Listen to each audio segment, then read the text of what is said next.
回家过年了，今天是1月29号，我现在是来到了东北的漠河火车站，打算把我这个自行车和行李全部通过火车的方式寄回宁波宁海县。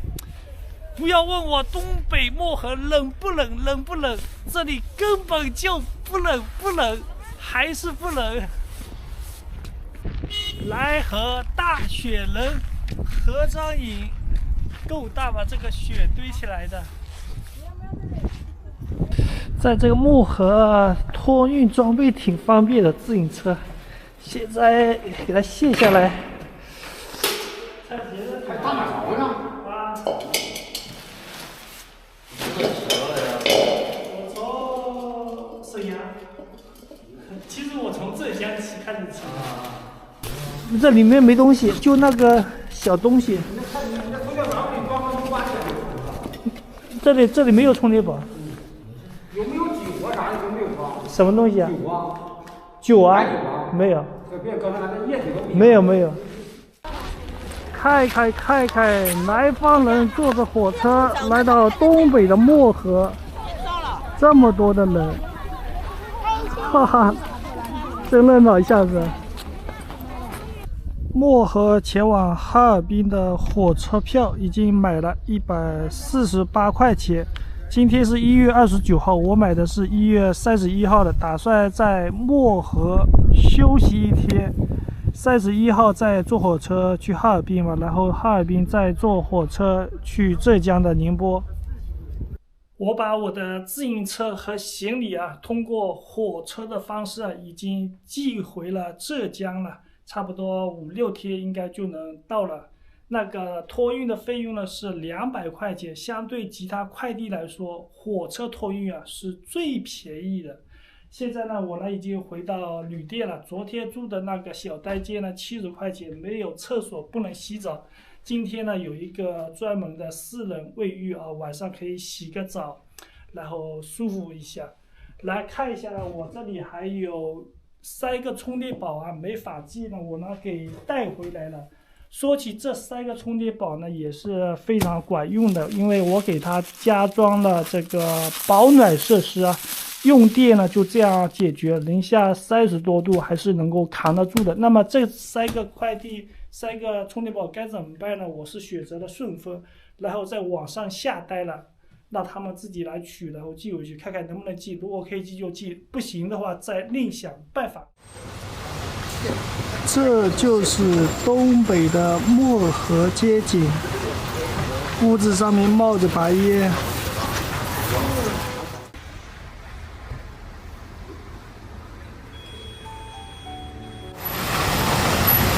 3轮车都已经冻得冒白烟了。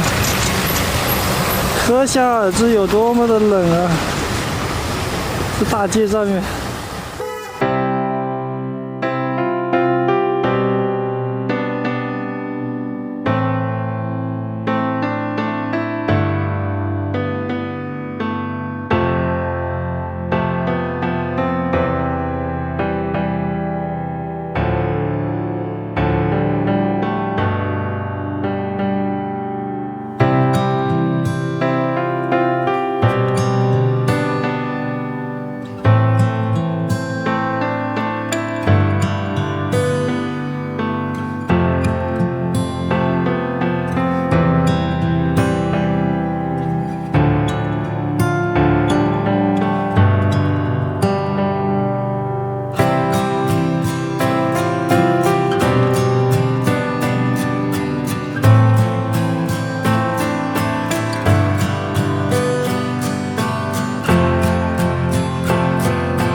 这边应该是漠河市最繁华的路口了，人应该也是最多的地方了。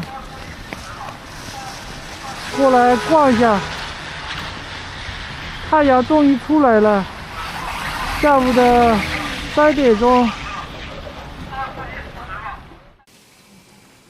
我发现在漠河这边红绿灯很少，这个马路上面全部结冰了，非常非常滑。其实让我去一些景区什么的，我还真不乐意去，因为游客比较多。家里面生着火，暖洋洋的。来一根，来一根。拿哪个的？这个怎么卖的？这种啊？那个15。塞扎的。山楂的这能5块。给我来一串的。好的。塞扎的，哎呀，拿着冰糖葫芦啊，在这个漠河歌舞厅门口看到好多人在这里拍照。我尝一下这个冰糖葫芦，看看能不能咬得动。啊！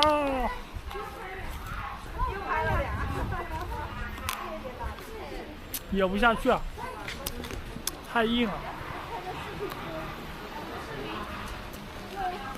对，这个挺好吃的，酸甜甜的。我把这个冰糖葫芦拿到房间里面去，让它化一下。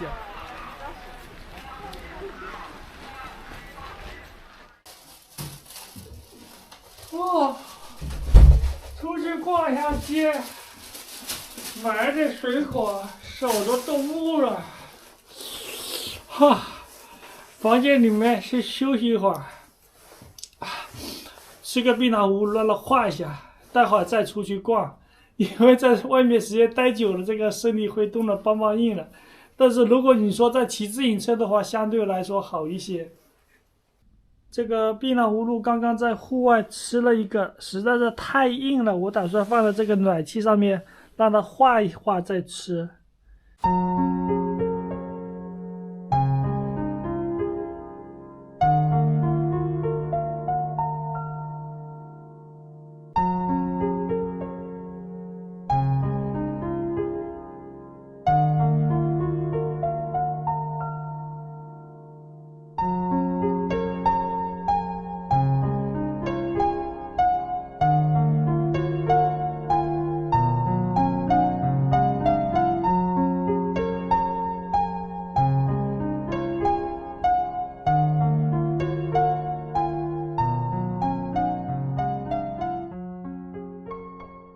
天黑了，我打算出来吃个饭。刚刚我问了老板，我说在县城里面北极星广场能不能放鞭炮？老板说可以，没问题。但是我还是不敢放啊，待会儿吃完饭再说吧。今天晚上就再吃一份东北的烤肉，东北的烤肉还是非常推荐的啊。明天就离开了，以后可能就吃不到了。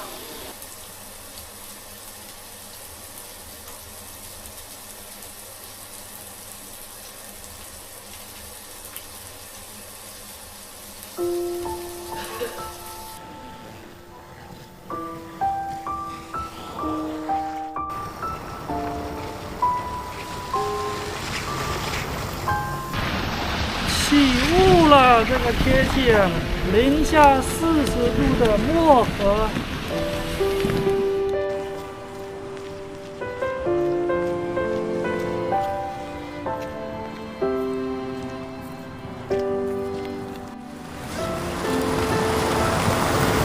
这条街应该是漠河最繁荣、最热闹的。哦，这个甩起来挺好看的。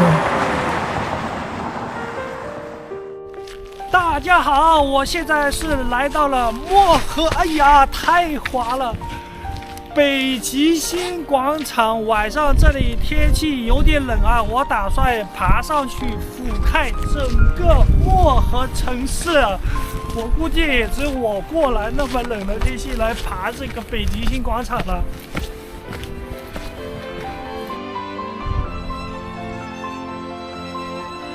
终于爬上来了，这条马路啊，张灯结彩的，笔直笔直的，很好看夜景。然后上面看一下夜景，这是一个比较标志性的建筑物了，一颗小星星。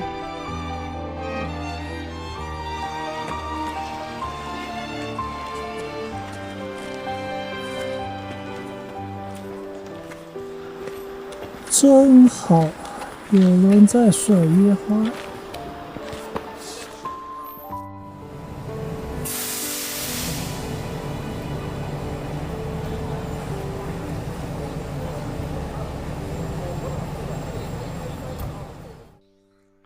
回到旅店了，房间里面天气太热了，我打算打开窗户看一下冷空气。哎呀，打大一点，大一点。这个烟气啊，冰箱啊，冰冻箱。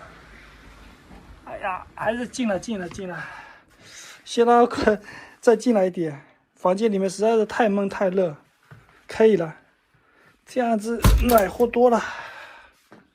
今晚是我在漠河的最后一个晚上了。明天中午12点钟，我将踏上雪国列车，从漠河回浙江老家。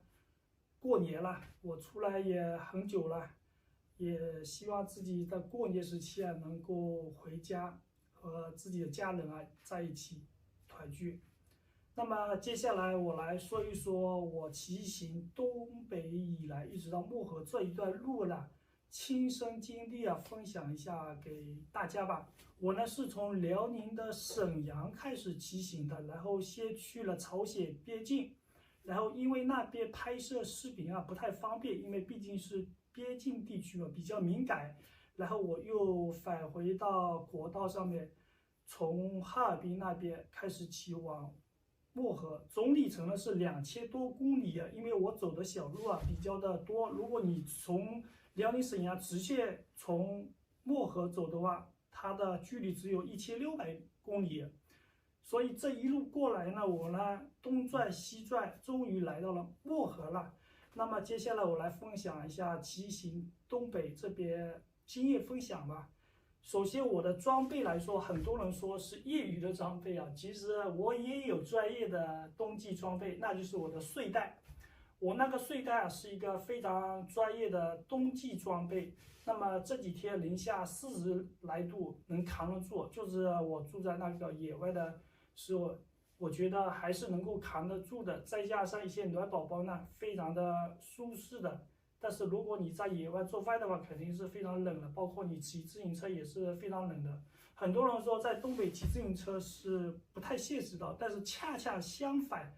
在东北骑自行车是非常可行的，只要你晚上不骑自行车，因为晚上的话天气会骤降到38度、40度，这2天的漠河的气温就是40来度，所以说晚上不要骑，然后拍视频不要拍。我为什么说拍视频不要拍呢？因为你想拍视频的时候，你就需要拿出手机拍，手就5秒钟就会冻僵。但是如果说你在温暖的室内再出去的话，隔1个小时都没事。但是像我长时间1天24小时在野外的人，刚开始穿着衣服戴着手套没事，但是你的身体已经很冷了，但是拿掉手套以后手直接冻僵，所以说野外拍视频是非常非常煎熬的。在西藏新疆那边天气再冷拍摄视频还是非常正常运作的，但是东北这边就拍摄不了。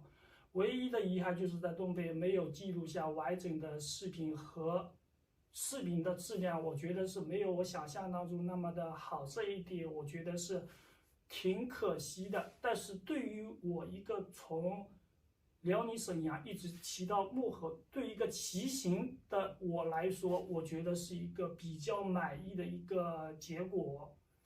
在话说回了，还有是什么不可行的呢？还有就是户外露营户外露营呢，普通人的装备肯定是没有那么齐全的。比如像我，除了一个睡袋，其他的装备还是比较业余的。2个取暖炉那2个炉子呢也能将就的用，晚上睡觉剪视频呢也能取下。但是作为普通的人来说，你只要在东北骑自行车就行了，然后住店、吃饭都在沿途都是有镇子的，都可以下馆子的，也不需要露营。但是它每隔50-60公里就有一个乡镇嘛，但是有的乡镇呢它没有住宿的，但是你可以借宿在当地人的家里面。可能大家觉得骑行东北是不可行，但是我告诉大家，相反，骑行东北是非常非常可行的。就好比当年就是一个人出去跑步， 70、80年代、50、60年代，谁会吃饱饭没事做去跑步呢？那么现在的人吃饱饭了，都想运动，想去跑下步，对不对？越城市的地方，越有钱的地方，他们吃完饭都会去运动运动，反而农村呢，像这样的运动会比较少。再换一个比方说，骑自行车，那你说谁会以前吃饱饭了会骑着自行车去挥汗如雨去露营？没有人这样子的。但是你现在城市里面骑自行车的人大了去了，这就是一种运动。当你吃喝不愁了，你就会去找一些乐子。我换一个角度来说，也许在若干年以后，可能一个南方的小伙子，哎呀，今天好无聊啊，明天我不知道干嘛去了，要不要明天坐个飞机到漠河骑自行车去吧？可能在现在的人想法来说是非常荒唐的，可能在若干年以后，这是一个非常普遍的一件事情。包括哎呀，明天去露个营吧，去哪里露营呢？南方这里的天气太热了，比如说我是海南的，太热了，我想去北方体验一下露营的感受。哦，明天订一张飞机票，直接到漠河来露营的，真的是这样子啊？可能再过10年真的是这样子，我一点都不夸张。很多事情在当下是不被大家所接受的，但是随着大家的生活品质提高，可能这个认知就会改变。别人去做了，做的人去多了，然后呢，你也想去这样去做。看视频的形形色色、各种各样的人啊都有。我呢还是以前那句话，就是珍惜当下，且行且珍惜。视频呢就是拍一个少一个的，可能我有很多地方的不足，但是呢也请大家的多多的包容。可能大家对委员提的各种建议和一些劝阻，喜欢我的不喜欢我的，但是有一点就是你们能在一个无聊的夜晚，在一个平时平淡的时间里能看到我呢也能给大家带来一些祖国各地的地理风貌、骑行过程、我的生活分享。我觉得这就是我给大家带来的一些小小的价值，给大家一点点的小小的建议。如果你是喜欢一个博主的，你给他的很多的建议，那么这个博主他听进去了，然后他也做了相应的改变了，到最后他肯定不是他原来的自己。我为什么大家的话我很多都听不进去？很多人说我是犟种，我是犟啊，但是我不觉得这是一种不好的地方。如果说我按照大家所提的建议，我活成了你们想象当中的样子，那么我记录我自己的骑行生活还有什么意义呢？我个人觉得是没什么意义的。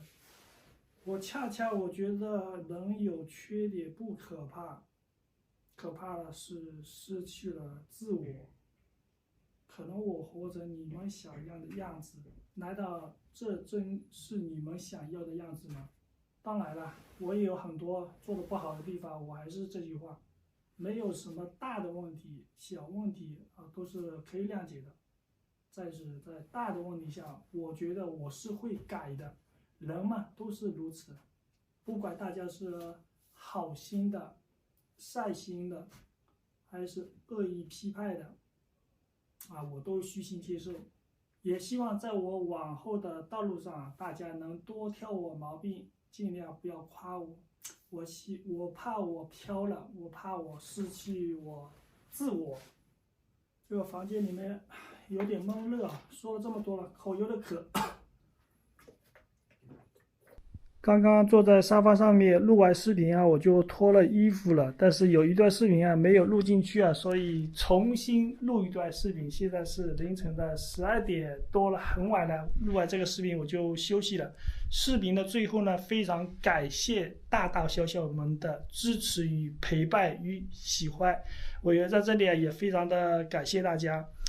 我呢很少在评论区和大家互动啊，主要一点是没有这个时间。好了，我今天要早点休息，明天还得赶火车，看一下外面这个天气吧。现在是应该零下40来度，诶，怎么打不开呀？哎呀，来，你看，外面真的好冷的，哎呀，一点灯都没有，现在很晚了，晚了，休息了，明天坐火车。